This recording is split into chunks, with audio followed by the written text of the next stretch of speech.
Welcome, dear listeners, to another episode of Leverage Addicts. Today, we have a remarkable guest who's not only achieved incredible success in the world of property investment, but has also managed to balance his full-time career as a teacher and a happy family of four.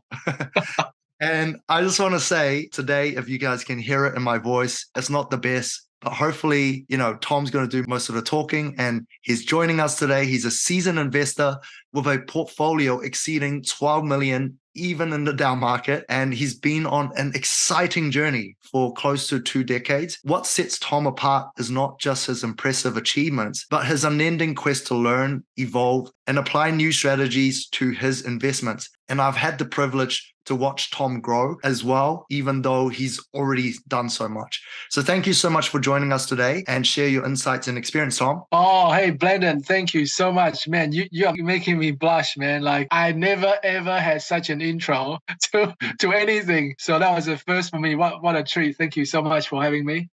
Yeah. And Tom's kindly jumped on the podcast, but he likes to keep it low key. So decided we're going with the meme pick today.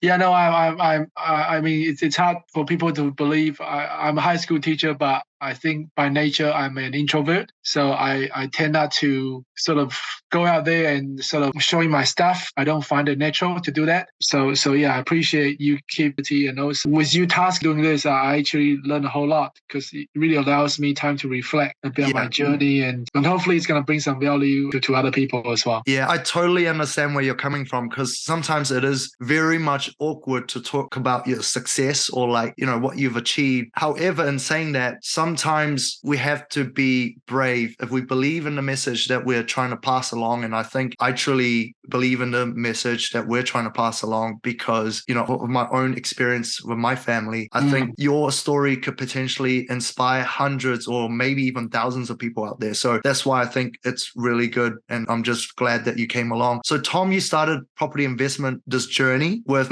just 100 odd K property in Palmerston North. Is that correct? Yeah, that's right. When you asked me to do this podcast, I really have to dig in deep and look into my history. Yeah. And I can't believe it. According to my record, my first investment property was bought in March 2005. So that's 18 years ago. And back then I was in Palmerston North, in Palmy, good old Palmy. And the house, I think the median house price back then was like 150,000 or something, 120,000. I can't remember. But that goes to show you. And so I've been living in Auckland for about 14 years now. So I guess for any new investors or for anyone who is starting, the key is not about where to start. It's about when you want to get started. Because if I can do it in Palmy 18 years ago, you can do it anywhere, really. You just got to make sure that you take the courage and buy your first investment, property. Yeah. That's really awesome because I guess even in our group of investors that we sort of talk to in the Leverage Addict or the Property Formula Workshop, often you can still get deals in that 200-300K range. And sometimes as long as you start, that's probably the most important thing. And I thought maybe you can share a little bit about the thought process that led you to the first investment and the key lessons you might have learned through that initial experience. Yeah, so my first investment probably came after I purchased my owner-occupied house. So I got a job as a teacher about 20 years ago. So my parents are pretty traditional, kind of Asian parents. Once you get a full-time job, the next thing is, you buy your car, you get your house, you get your wife, and that kind of stuff, following that kind of sequence. Wait, you bought a car first?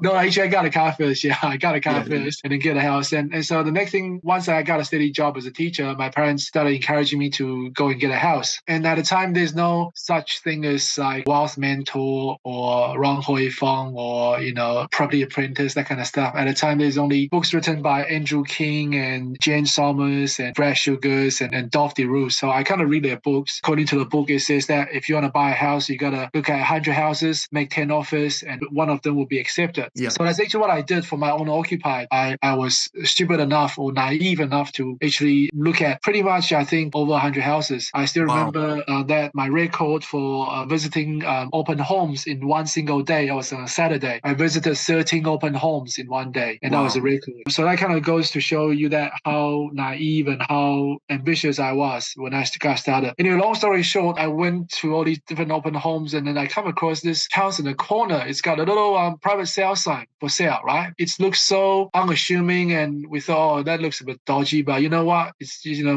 we've been looking at so many houses, you might as well go and have a look. So we go and have a look, and, you know, the owner came out because, you know, it's just for sale privately, and the owner, you know, told us the price. And I was taken back because now I've looked at so many houses, I thought, that sounds so cheap. Like, what's going on here, you know? Yeah. Anyway, I was scared, and what's wrong with it? Yeah, you kind of think, yeah, what's wrong with it? Like, how come other people are asking this much? Like, when I go to, you know, open homes, professionals, agents, they're asking this much, but this vendor is asking me $20,000-$30,000 less. And back then, $20,000-$30,000 is a lot, right? Yeah, it's like 30%, you know. So exactly. And I didn't know who to ask. The only advice I got was a lawyer, you know. And I told my lawyer, I said, hey, look, the seller is asking for 150.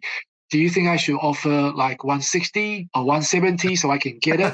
I know you're laughing, right? But that's true. That's what I said to my lawyer. And my lawyer said, you know what, just offer whatever the vendor is asking you for now. And so I offered 150 because that was what the vendor is asking, right? And then the vendor hesitated and said, you know what, I'll take it if it's 155. And then long story short, I bought the house for 155. And so I kind of bought it and I live in it and I park it for a year. And little did I know that a year later, when I look at the GV, which is the CV, the government valuation, it came back $50,000 more. Right. Yeah. So and back then, when I was a beginning teacher, I also make $50,000. Yes. So you can imagine that on one hand, you can make $50,000 by making one right decision. On the other hand, you have to work your ass off. You know, being a first year teacher, I literally work 12 hours a day just to, you know my stuff for like 365 days. You know, like, and you kind of weighing your options, right? And there's no brainer, right? Just one smart decision that you make, and then you can make as much money as you do in your full-time job. And that got me so excited. Yeah. So after that, it sounds like a lot though, 50,000 back in 2005, because I'm just thinking, yes, and I think even I was a lucky. graduate job, you're not too far off from 50,000 at the moment. Yes, exactly. And I think I was lucky because I was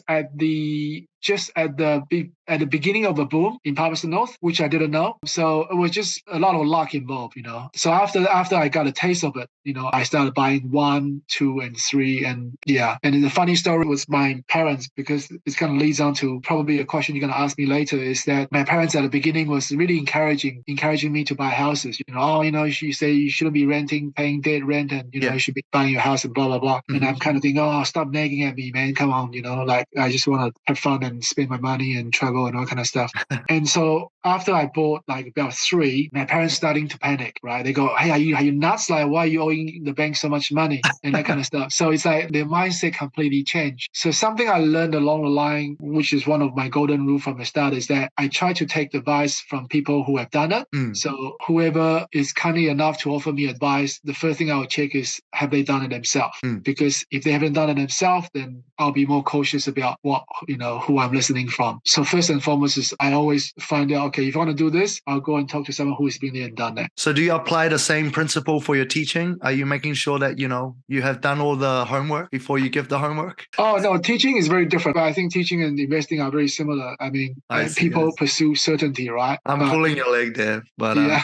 Yeah, you can't 100% know everything. Yeah. No, that's awesome. So what I find interesting a lot of the time is, your 1, 2, 3, actually there's a massive learning curve. Did you find the same in your first 3 properties as well? Like, how has that evolved, like by the time you do your 4th, because, your portfolio is in a double digit. Right. So where did you see was the biggest learning curve? Biggest learning curve probably when I was about to purchase my 4th or 5th. I can't remember the exact number now. So you know how when you borrow to a point where you just can't, this stupid word, this serviceability, this S word. Yeah. When I go to the bank and the bank, because I was just happily buying, following the book. The book says 10% return, right? 10%. So I always look for 10%, and I did. I was working hard. I got 10% every time, and until I get my 5th or 4th or 5th. And then the bank said, you know what, your serviceability doesn't meet our criteria. I say, what do you mean? Yes. Like, based on my calculation, and I'm a saver, I do my own budget, I save like 60% of my income kind of stuff. And the bank said, no, that's not how we calculate. And that's when I'm beginning to learn, okay, so, bank look at payments in a different way, completely different to what I think serviceability means. So I spoke to the bank turns me down, and I got really frustrated. And that will also apply to many investors who wanting to do something, but they feel like they're stuck. And I thought thought to just expand on that, because that S word usually comes for people now in their second or even third.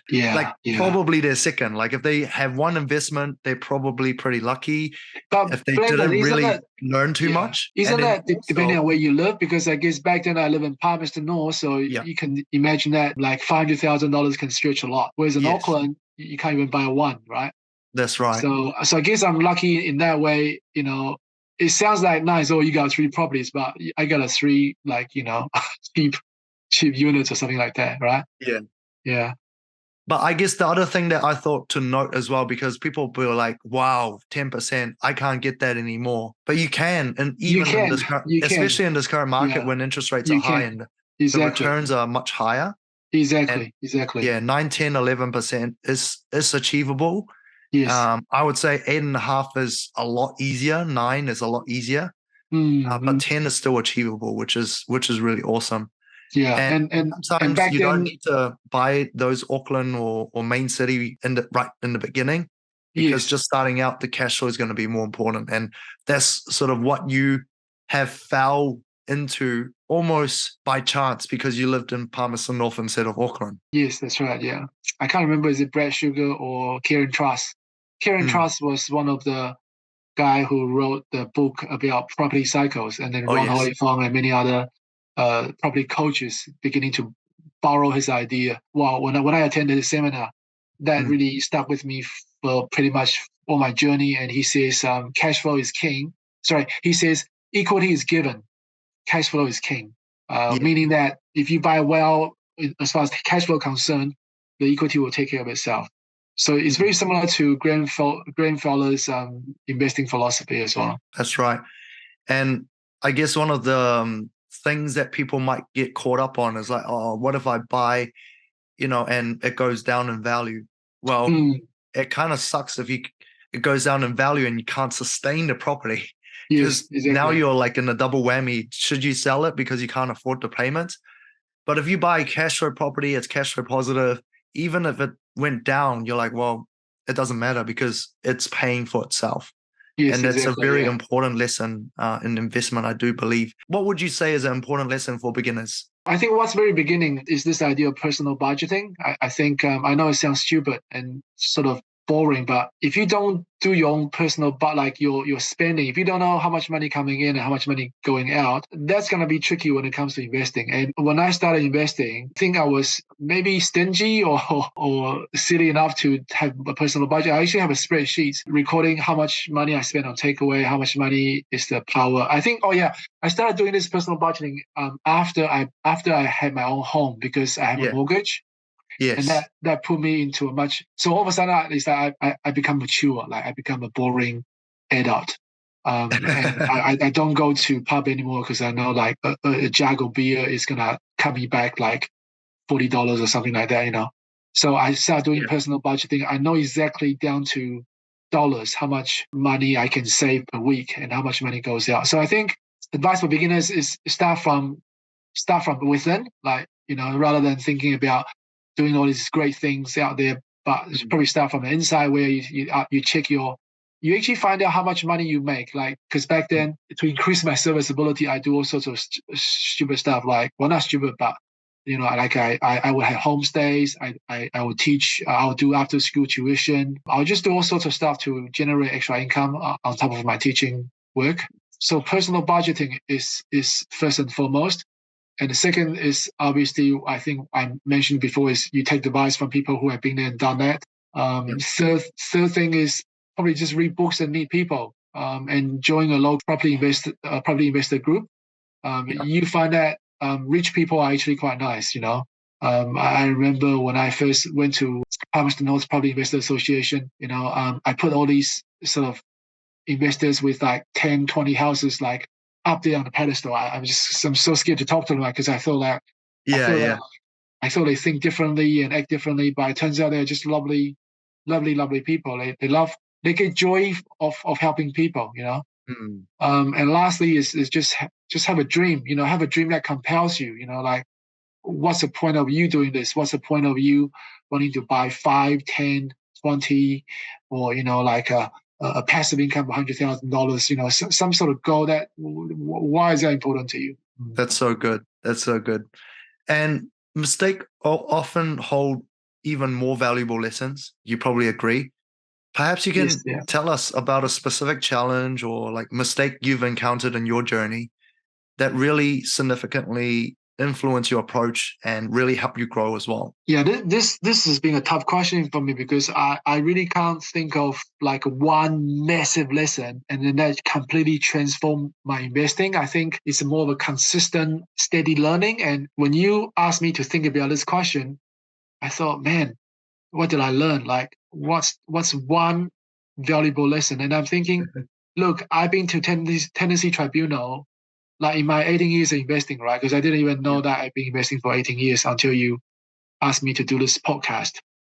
Yeah. Because I literally feel that I was only like 10 years ago I started investing. So over this 18 years, I've been to Tennessee tribunals more than 20 times.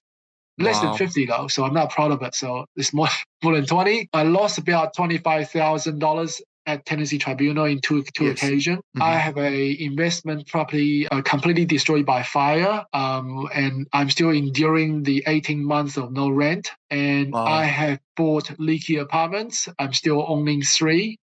Yeah. I have subdivided and built three houses, and then at the end have to take the master builder to the court. But Jeez. received mediation, but then I have to pay him $20,000 just to get the CCC. So Mm. your question about is there one valuable lessons? Not really, but multiple, but consistently. And sometimes I question myself. Sometimes I say to myself, are you like dumb or something? Are you like a slow learner? And sometimes I do think that for me, I just have to learn from my own mistakes. It doesn't matter, Brendan, you gave me great advice, right? I know I don't listen to it. Or my other probably coaches, and tell me to do things and I don't listen. But I think sometimes we just have to have our personal experience so we can learn from that. Yeah. That's really good. And I think maybe the key thing here is just take action.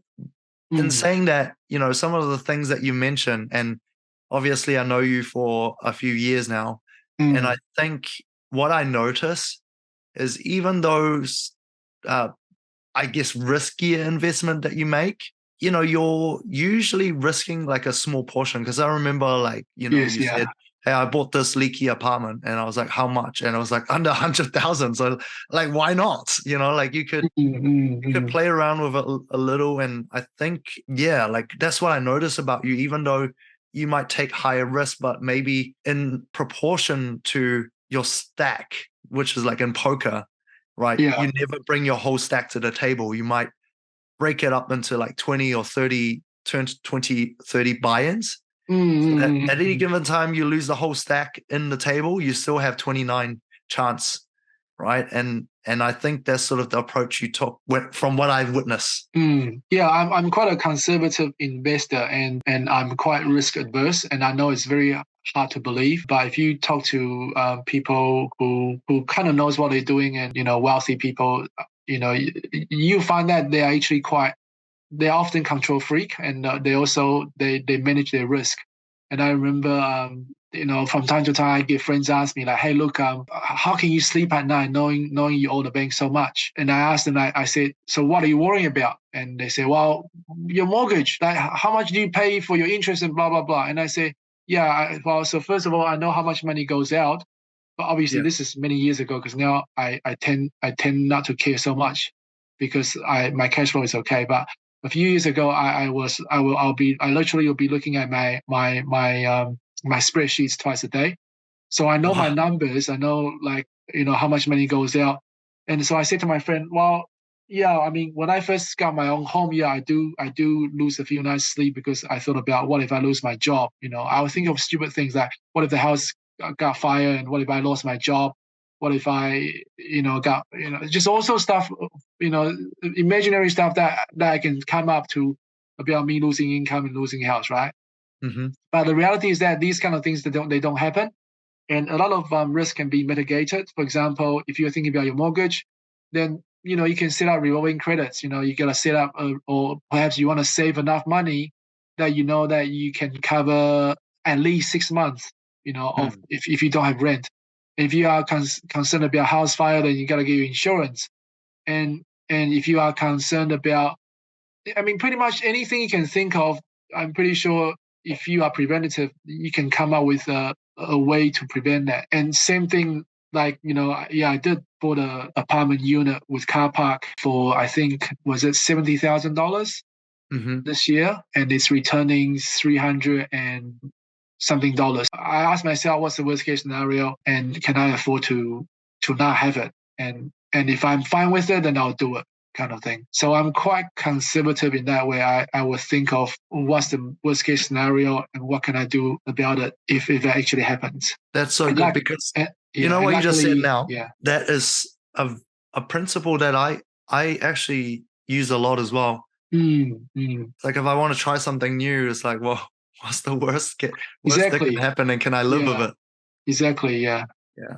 That's so good. So despite your substantial success, so Tom, staying updated in the ever-changing property market is quite crucial, right? And how do you sort of keep yourself informed about the latest trends, regulations, and strategies? Like, what's your routine and what kind of practice would you recommend? My mindset now, I mean, people grow and people evolve, and I think I'm no different to anyone. So if you ask me this question at the beginning of my journey or in the middle of my journey or where I'm in now, I will give you different answers. I would attend every single investment seminar, like a local property investor association, and not only that, pretty much you name it, any kind of property investment coaching seminar, I've attended all of them. Not sort of purchasing, becoming members. I'm pretty sure that I've attended 99.9% of the introduction course. Back then, I was like a seminar junkie. I was really into this ever-changing trends, but I think after a while, after you seeing a few, you're beginning to see that, hey, look, property investment is actually quite simple, and that's what I like about it. That's why I can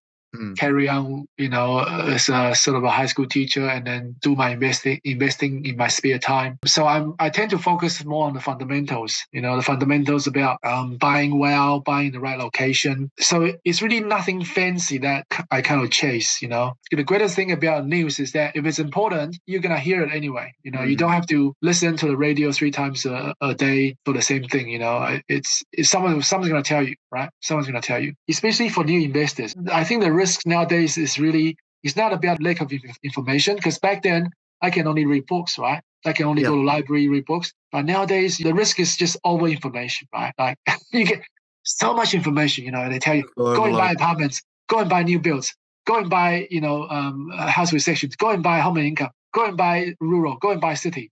And then you get confused, right? Because you don't know who you listen to, right? You don't and you forget to look at the fundamentals. The fundamentals are you doing your own personal budgeting? Do you know how much money you are making? Do you know, have you talked to your mortgage broker to find out how much you can, to get pre-approval, right? That's the first step, right? If you don't have pre-approval, this is just all nothing, right? Yeah. So I think this idea of taking action is probably the key. Do whatever you can, just take action towards buying your very first, either owner-occupied or investment property. Because until you get one yourself, you won't get it. I don't think. Yeah. I got 2 follow-up questions to that. So the first one is, I'm interested to know how much you have invested in education throughout. Like, have you had a count on that, like roughly? Like, because roughly, obviously, like, you're a self-motivated learner, it sounds like, but you also say, hey, I want to learn from somebody who's done it. How much of it was paid? So remember I told you that I was a seminar junkie, and that was like probably 15 years ago or 18 years ago when I started. Because I was just so hungry. Because when you are hungry and you are young as a beginning investor, you think you don't know everything, which is true, right? But then after a while, property investment is getting kind of boring, if that makes sense, and you can probably relate to that, because there's really just so many ways, right? It's difficult for you to invent a new way of investing and grow. I probably have invested over 100, probably close to 100,000 or just over, when I first got stuck on borrowing money. And that was after my 4th or 5th. I talked to a banker, and the bank told me some ridiculous number. Says, oh, you need to increase your teaching income by this much. And I thought, oh, what the hell? Like, I'm not gonna become a school principal or something, like overnight. That's not possible. And I'm not gonna, have more homestays, because who's gonna look after them? and I'm not gonna do more sort of Yeah. after school tuition because I don't have so much time. And then I got frustrated, and I went to a local investor association, and I met these two very successful property traders. So I say, hey, look, I see you guys have these signs. They have these signs called "We Buy Houses." I'm not sure if you've ever seen in Auckland a long time ago. We buy Yeah. houses. These ugly signs, in corners, I've and definitely seen. they specialize in private sale, private buyer.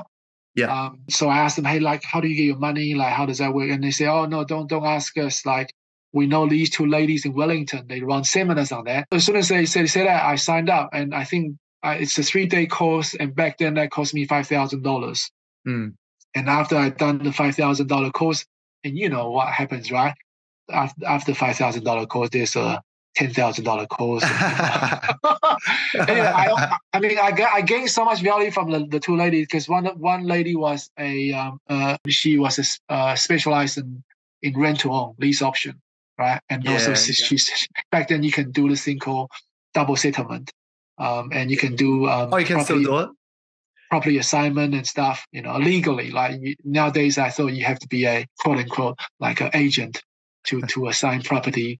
So anyway, I went and I signed up, and I made my money back fairly quickly. But then there was a time maybe got bored, and because after you've done a few deals, you think, oh yeah, so their teaching really works, and it does work. But I wonder if there's even faster way of getting there, like if there's an even faster way, like even quicker way. And I got distracted, and I started attending other seminars and then not putting into practice. And I kind of become a seminar junkie, right? Like you spend 3,000, but then you do nothing, right? Yeah. And then I think it was after a while, I promised myself that till I practice this thing I learned and made my money back, I'm not gonna attend another seminar, and Wisdom, so right? that kind of served me well. I think you know about this anyway. This year I spent $20,000, and this is the first time ever I spent so much. And I hire a property coach. And if you ask me, is it worth it? I tell you, yeah, it's 100% worth it. I'm pretty sure I made my money back. Yeah, Because you just need to buy one deal,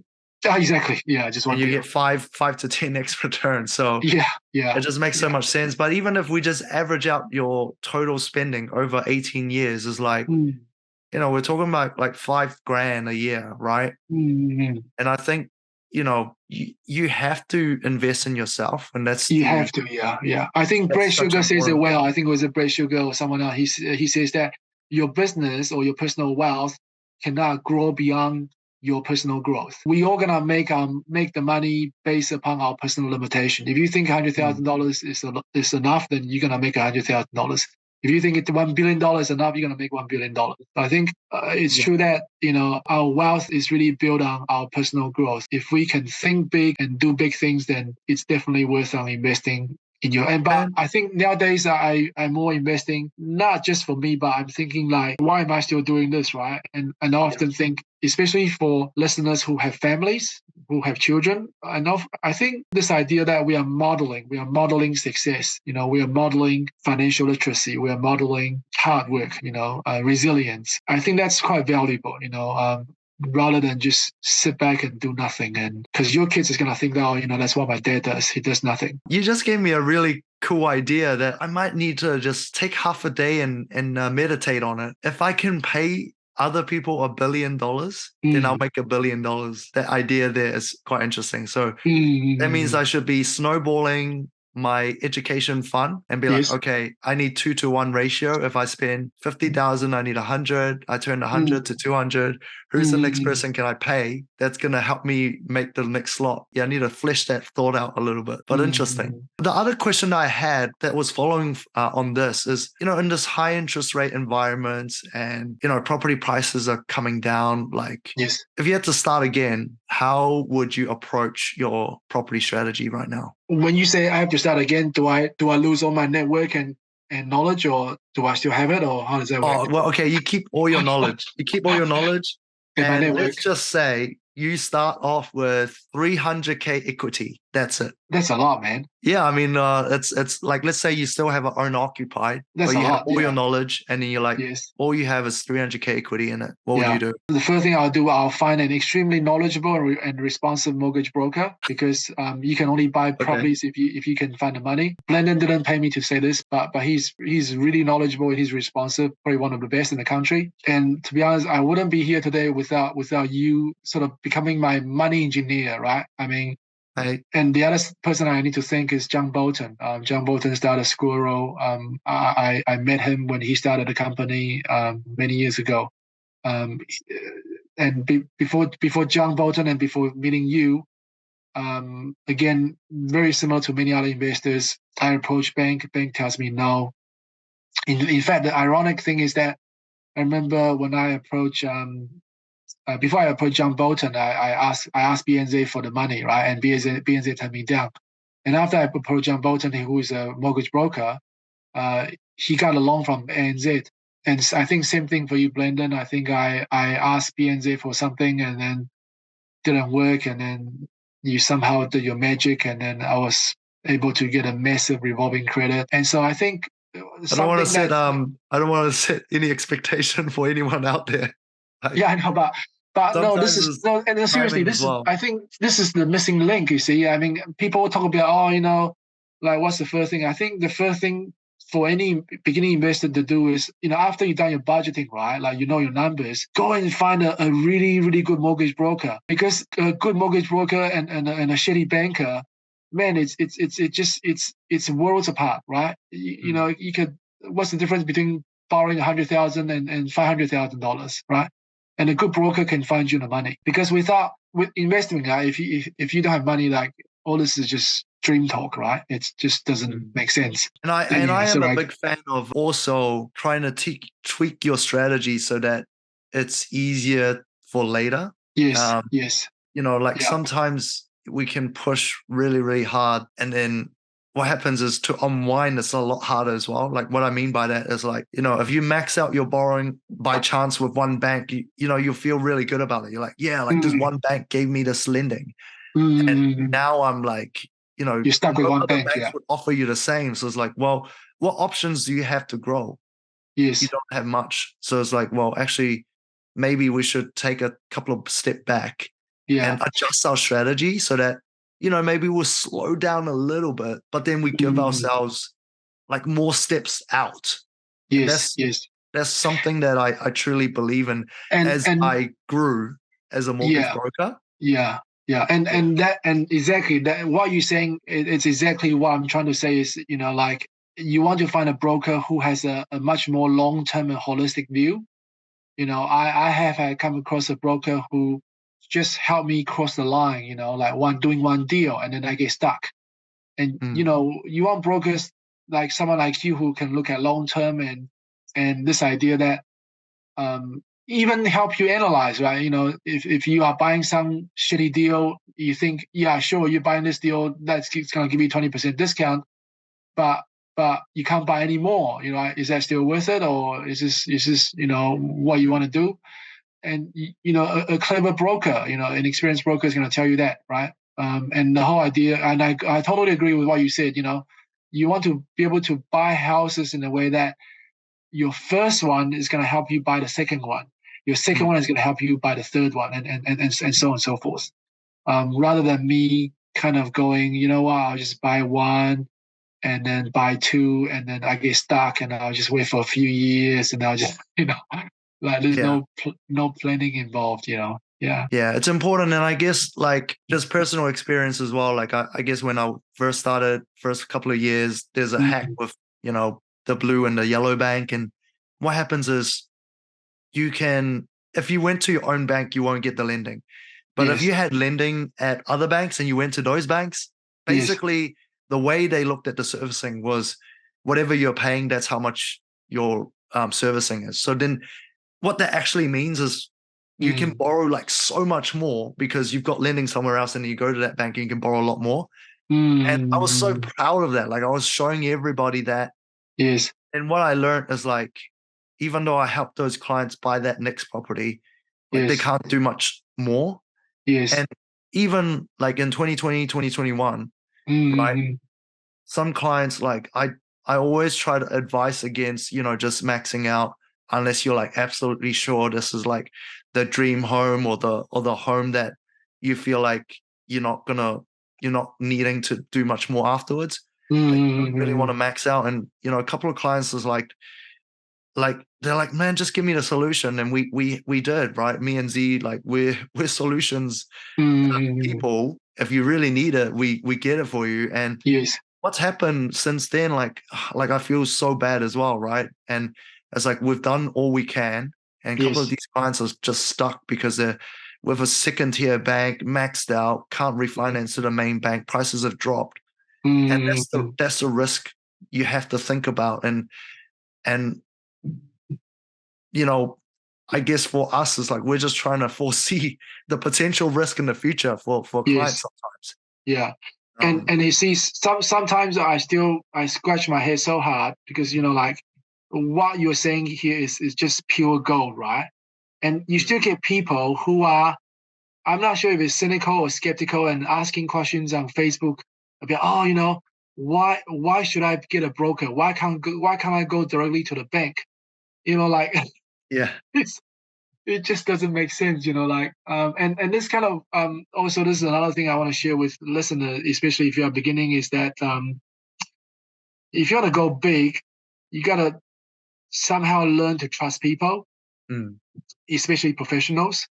And of course, this for me, I have to learn after probably I had about 6 or 7 properties, like because by nature I'm a control freak. Like I'm not joking. Although I've been investing for 18 years, I think for the first 12 years, I think it's 12. Yeah, 12 years or no, sorry. Yeah, 10 or 12 years, I was managing property all by myself, mm, right? And you can imagine how busy I was. And I'm so appreciative of my family. I think it's a miracle that I'm not divorced because after school hours, I'll be just doing like property management stuff. That's why I've been to, tenancy tribunal so many times, you see. Because I was having trouble letting it go, and having trouble trusting people. And mm. and man, it's such a freedom when you beginning to actually trust people and knowing that, hey, look, professionals know what they're doing, and just be more appreciative of what they're saying. And so learning to read people and trusting people, I think, is one of the biggest key, especially for beginners. That's good. And I guess knowing who to trust is also Yeah, really yeah, important lesson yeah, to, I guess, learn. yeah. But that does take time. And Yeah, yeah, but I mean, to me, it's quite simple, right? It's very similar to my first golden rule: is that you only listen to people who's been there and done that. yeah, So, for example, if Blender, I'm starting out, I'll say, look, hey, Blender, I'll go straight, man. I'll go, hey, if you don't mind me asking, how many properties have you got? you know, yeah, that's it. 100%. And So then many and then people if ask me this that. person says, like nothing, then yeah, I'll listen to you, but I'm not sure I'll be like hearing. I'll hear you, but I'm not sure I'll be listening to you. If that makes sense. Yeah, no, Yeah, definitely, definitely. So yeah, I got one more question for you sure. because despite your substantial success, I told the audience earlier I had the privilege to watch you still learn and implement new strategies. Maybe you can share with us one of your most recent discovery or strategy that now you're incorporating in terms of investing. It's not much of a recent discovery, but it's more of a final realization that I just gotta find ways to increase my revolving facility. I think because in this idea, cash is king. So I think wherever in your investing stage, if you can do whatever you can do to increase your revolving facility, I think that it's definitely a worthwhile exercise. I have met a few investor friends, like, first of all, they don't even know what revolving facility is. Um, and second, they don't know how to get to that because, especially if you want to buy a good deal, when you have to put down a deposit very quickly, your Yeah. revolving facility is going to help you a lot. But then again, that probably goes against some brokers' professional knowledge, because I know that revolving facility is considered as a debt. Mm. But again, you're asking me, so I'm sort of sharing my thinking as far as the investor concerned, right? So Yeah. if you can get your revolving facility up as much as you can, then that's the first thing. Um, The second thing is take advantage of the unitary plan. Yeah. And I learned this not from myself, but from my property coach. And because of him, I bought a property in Ranui. This house has got a section of about 780 square meter, and that can allow seven lots subdivision. And I bought it for 875,000. Jeez. And I bought it sort of in January this year. Yeah. So I know, given a couple of years, I'm 100% sure that that section is going to double for sure. But the house is currently rented for 630 per week to social housing. So as far as sort of these criteria, about 10% and cash flow, that's irrelevant. This is a kind of a like what I say, I'm evolving. So I'm kind of doing investing in a kind of I'm not looking for cash flow anymore. And I know you told me many times that I should. So that's what I'm trying to do. Take advantage of the unitary plan. Yeah. Yeah. No, that's perfectly fine. I mean, I do believe in you want like a golden opportunity in your mix of portfolio. You don't always just have to have one type of property. When I share with my clients as well, it's like, hey, my portfolio is not just built on cash flow. It's like I've got a land bank and then I attach like 2 blocks of units. And then I know those 3 properties together, it's like I've got really, really good capital gains in main city. Plus I've got the cash flow. They're still capital gains property, like the cash flow ones, because they're on big sections. Yeah. But then it's a lot more sustainable, right? Yes. Yeah. So that's really important. That's really good sharing, Tom. Mm. So your journey from $100,000, 150, I say, investment to becoming a $12 million portfolio is crazy, and it's truly inspiring. I just want to say that your commitment to continuous learning is just commendable. And I have no doubt your insights today to our listeners, whether they're beginners or seasoned investor, they will have some valuable takeaways and actionable advice. We can all learn from your experience, apply it in our own journey. And so I just want to thank you, Tom. Thank you for taking the time to join us on the Leverage Addict podcast and sharing your wisdom with us. And listeners, as always, thank you for tuning in for another episode. If you found this conversation insightful, I only ask for one thing because, this is free. And so we just want more people out there getting good value. So if you could just do one thing, found value, share it with one person that would find this useful, and then they can relate to the story and try find something that they could implement. So until next time, keep leveraging and keep learning. Thank you, Tom.